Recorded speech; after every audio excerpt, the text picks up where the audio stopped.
Hello my perfect family, कैसे हो आप सब लोग। आई होप कि आप सभी बहुत ही अच्छे होंगे। तो आज से हम लोग स्टार्ट कर रहे हैं अपनी एचएपी यानी कि ह्यूमन एनाटॉमी एंड फिजियोलॉजी को, जो कि हमारे बी फार्मेसी फर्स्ट सेमेस्टर का one of the most important subject है।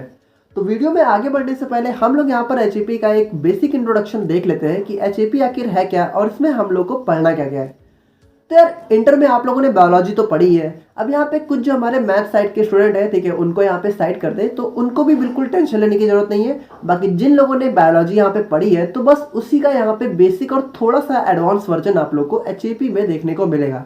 यानी सिंपली बात करें तो एचएपी हमारा बायोलॉजी ही है, ठीक है।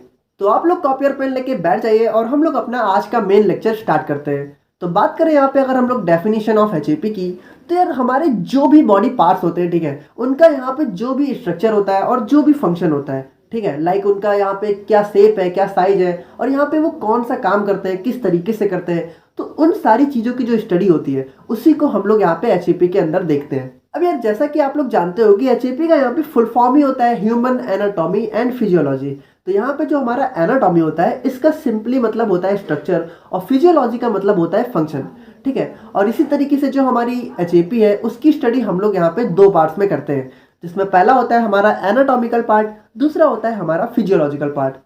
तो अब हम लोग यहाँ पे इन दोनों को एक एक करके थोड़ा डिटेल में देख लेते हैं। तो बात करें हम लोग यहाँ पर एनाटॉमी की, तो ये हमारे बायोलॉजिकल साइंस की एक ब्रांच होती है जिसके अंदर हम लोग हमारे जो भी पार्ट्स होते हैं, ठीक है, उनकी स्ट्रक्चर की स्टडी करते हैं। यानी उनका शेप, साइज, कलर, लोकेशन, वो सारी चीज़ों की जो स्टडी होती है वो हम लोग यहाँ पे एनाटॉमी के अंदर करते हैं।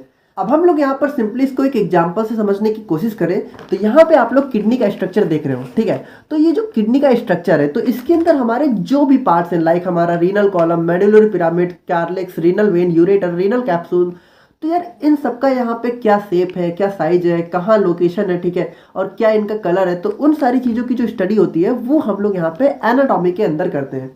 तो यार आई होप कि आप लोगों को समझ में आ रहा होगा। देखो बहुत ही बेसिक है, इसमें कुछ खास है तो है नहीं। अब यहाँ पे हमारी जो एनाटॉमी होती है ये भी हमारी फर्दर कुछ सब पार्ट्स में डिवाइडेड होती है, यानी इसके अंदर भी हमारी कुछ ब्रांचेस होती है। तो इन सबको भी हम लोग यहाँ पे थोड़ा सा देख लेते हैं। तो बात करें यहाँ पे सेल बायोलॉजी या फिर साइटोलॉजी की, तो इसके अंदर हमारा जो भी सेल होता है, ठीक है, उसका जो स्ट्रक्चर होता है उसकी स्टडी करते हैं। वही बात करें हम लोग यहाँ पे हिस्टोलॉजी की, तो इसके अंदर हमारा जो टिश्यू स्ट्रक्चर होता है उसके बारे में स्टडी करते हैं। अब देखो यहाँ पे जो सेल, टिश्यू, ये सारी चीज़ें हैं, इसको हम लोग आगे एक एक करके डिटेल में देखेंगे आने वाले लेक्चर्स में, ठीक है। तो जिनको थोड़ा बहुत बेसिक आइडिया है बहुत अच्छी बात है, और जिनको कुछ भी नहीं पता उनको भी यहाँ पे बिल्कुल टेंशन लेने की जरूरत नहीं है। और बात करें हम लोग यहाँ पे थर्ड पार्ट की, जो कि हमारा ग्रॉस एनाटॉमी है, तो इसके अंदर हम लोग अपने ऐसे बॉडी पार्ट का स्ट्रक्चर करते हैं जिसको हम लोग यहाँ पे नेकेड आइज से देख सकते हैं। यानी जिसको देखने के लिए हम लोग यहाँ पे माइक्रोस्कोप की हेल्प नहीं लेते हैं, जो हमारे सिंपल आंखों से दिख सकते हैं। और उसी तरीके से जो हमारी माइक्रोस्कोपिक एनाटॉमी होती है, तो इसके अंदर जैसा आप लोग वर्ड से ही समझ रहे हो, तो इसके अंदर हम लोग उन बॉडी पार्ट्स की स्टडी करते हैं जिनको देखने के लिए हमें माइक्रोस्कोप की हेल्प लेने की जरूरत पड़ती है। यानी कि जो साइज में बहुत ज़्यादा छोटे होते हैं, जिनको हम लोग यहाँ पे अपनी नेकेड आइज से नहीं देख सकते हैं। और उसी तरीके से जो हमारी सिस्टमिक एनाटॉमी होती है, तो इसके अंदर हमारे जो भी बॉडी के सिस्टम्स होते हैं, like cardiovascular system, digestive system, तो ये सारे जो सिस्टम्स हैं उनकी अलग अलग जब हम लोग स्ट्रक्चर में स्टडी करते हैं तो वो हमारी यहाँ पे सिस्टमिक एनाटॉमी के अंदर आती है।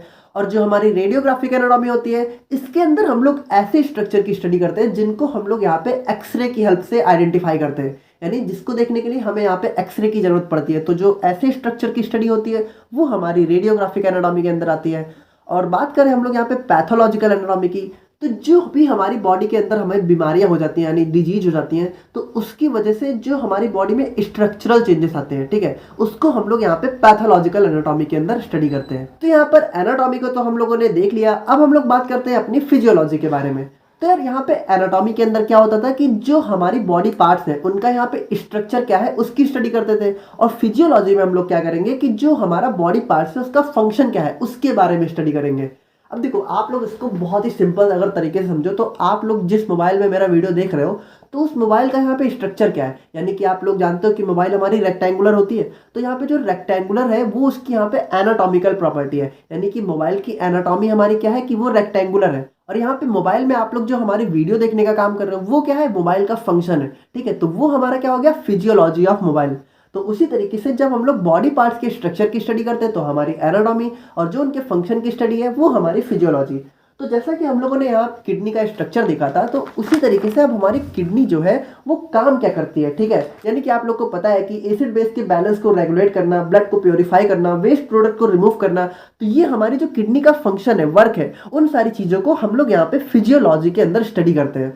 तो यार जैसे यहाँ पे एनाटॉमी कुछ सब पार्ट्स में डिवाइडेड थी, उसी तरीके से हमारी फिजियोलॉजी भी कुछ सब पार्ट्स में डिवाइडेड है। तो इसके बारे में भी हम लोग थोड़ा थोड़ा यहाँ पे देख लेते हैं। तो बात करें हम लोग यहाँ पे रेस्पिरेटरी फिजियोलॉजी की, तो जैसा कि नाम से क्लियर है, इसके अंदर हम लोग जो हमारे रेस्पिरेटरी सिस्टम होता है, उसके अंदर हमारा जैसा लंग्स होता है ना, तो उनका यहाँ पे क्या फंक्शन होता है उसकी स्टडी करते हैं। और बात करें हम लोग यहाँ पे रीनल फिजियोलॉजी की, तो इसके अंदर जो हमारे किडनी होती है उनका यहाँ पे क्या क्या फंक्शन होता है उसके बारे में स्टडी करते हैं। और इसी तरीके से जो हमारी इम्यूनोलॉजी होती है, तो इसके अंदर जो हमारी बॉडी का डिफेंस मैकेनिज्म होता है, यानी कि आप लोग को पता है जब आप लोग बीमार हो जाते हो तो बॉडी जब उसको अपने आप से ठीक करती है, ठीक है, या फिर फॉरेन पार्टिकल से हमें कैसे प्रोटेक्ट करती है, यानी कि बाहरी बीमारियों से कैसे हमारी जो है सुरक्षा करती है, कैसे हमें बचाती है, तो उन सारी चीज़ों का जो फंक्शन होता है, यानी कैसे वो काम करते हैं, उसकी स्टडी करते हैं। और बात करें न्यूरोफिजियोलॉजी की, तो इसके अंदर जो हमारी बॉडी का नर्वस सिस्टम होता है वो यहाँ पे कैसे काम करता है, क्या फंक्शन होता है, उसके बारे में स्टडी करते हैं। और पैथोफिजियोलॉजी की बात करें तो इसके अंदर जो हमारी डिजीज की वजह से फंक्शनल चेंजेस आते हैं। देखो एनाटॉमी में क्या था, स्ट्रक्चरल चेंजेस, यहाँ पे क्या है, फंक्शनल चेंजेस। तो आप लोग एक चीज बस अपने दिमाग में क्लियर रखो, एनाटॉमी मतलब स्ट्रक्चर, फिजियोलॉजी मतलब फंक्शन। और इसी तरीके से जो हमारे कार्डियोवास्कुलर फिजियोलॉजी होती है, इसके अंदर जो हमारी हार्ट और ब्लड वेसल होते हैं, ठीक है, उनका यहाँ पे क्या क्या फंक्शन होता है उसके बारे में स्टडी करते हैं। और फिर हमारा लास्ट में आता है एंडोक्राइनोलॉजी, तो इसके अंदर जो हमारी बॉडी के हार्मोन्स होते हैं, लाइक आप लोगों ने टेस्टोस्टेरोन का नाम तो जरूर सुन रखा होगा, तो यहाँ पे जो हार्मोन्स होते हैं उनका यहाँ पे क्या क्या फंक्शन होता है, क्या क्या काम होता है, उन सारी चीज़ों की स्टडी करते हैं। तो यहाँ पर एनाटॉमी एंड फिजियोलॉजी को तो हम लोगों ने देख लिया। अब हम लोग यहाँ पे थोड़ा सा स्कोप ऑफ एचईपी के बारे में देख लेते हैं, यानी कि हमारी एचईपी का यहाँ पे क्या रोल है हमारी फार्मेसी में, ठीक है। तो यार जो भी हमारे बॉडी पार्ट्स होते हैं, ठीक है, तो जो उनकी एनाटॉमी एंड फिजियोलॉजी को स्टडी करनी होती है, तो उसका जो बेस होता है वो हमारा एचएपी होता है, ठीक है। और इसके अंदर जो हमारा ह्यूमन एवोल्यूशन एंड डेवलपमेंट है, यानी कि कैसे आप लोग को पता है कि पहले के ज़माने में जो हमारे पूर्वज थे वो हमारे आदिमानव थे, तो ये आदिमानव का आज के ह्यूमन में कैसे डेवलपमेंट हुआ, कैसे इनका एवोल्यूशन हुआ, इन सारी चीज़ों को भी हम लोग एचईपी के अंदर स्टडी करते हैं। और उसके बाद बात करें तो जो हमारी बहुत सारी बीमारियां होती हैं, ठीक है, तो उसकी पैथोलॉजी और जो उसके चेंजेस होते हैं, ठीक है, बॉडी में कैसे मतलब बीमारियां आती हैं, कैसे उससे हमारी बॉडी में चेंजेस आते हैं, हम लोग बीमार पड़ते हैं और कैसे सही होते हैं, उन सारी चीज़ों की स्टडी भी हम लोग यहाँ पे एचईपी की मदद से करते हैं। तो यार देखो आज का वीडियो बस एक बेसिक इंट्रोडक्शन वीडियो था, और अगले वीडियो से हम लोग यहाँ पे अपने मेन टॉपिक्स को स्टार्ट करेंगे एचईपी की। तो जिन लोगों को भी यहाँ पे एचईपी में प्रॉब्लम्स हो रही थी, अब से यहाँ पे आप लोग को बिल्कुल टेंशन लेने की जरूरत नहीं है, हम लोग इसको बहुत ही सिंप्लीफाई वे में और इजी वे में आराम से स्टडी करेंगे। और बाकी और कोई प्रॉब्लम हो तो यार कमेंट में बताइएगा, और वीडियो जब से आप लोग को रेगुलर देखने को मिलेंगी, बिल्कुल भी परेशान होने की जरूरत नहीं है उसके लिए। और मिलते हैं नेक्स्ट वीडियो में। Thank you so much.